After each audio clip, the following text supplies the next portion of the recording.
জীবনে চলার পথে সবসময় সেই মানুষটাকে বেছে নাও যে তোমাকে প্রতিটা পদক্ষেপে মোটিভেট করবে। কারণ কে কতটা দেখতে সুন্দর, কে কতটা স্মার্ট, কার কত ভালো ড্রেসিং সেন্স, এই ব্যাপারগুলো ইনস্টাগ্রাম আর ফেসবুকের মধ্যেই সীমাবদ্ধ থাকে। আর আমাদের জীবনটা রিলস কিংবা প্রোফাইল পিকচারের মতো পারফেক্ট হয় না। এখানে আমরা প্রতিনিয়ত আঘাত পাই, ক্ষত বিক্ষত হই, আমাদের কান্না পায়, সবকিছু ছেড়ে পালিয়ে যেতে ইচ্ছে করে।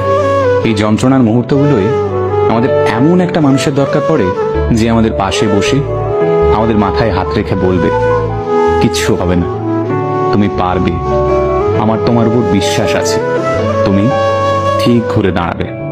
ব্যাস এটুকুই তো। তাই এইরকম একটা মানুষ খোঁজো, আর নিজেও এইরকম একটা ইন্সপায়ারিং মানুষ হওয়ার চেষ্টা করো। তাহলেই দেখবে জীবনটা অনেক সহজ হয়ে গেছে।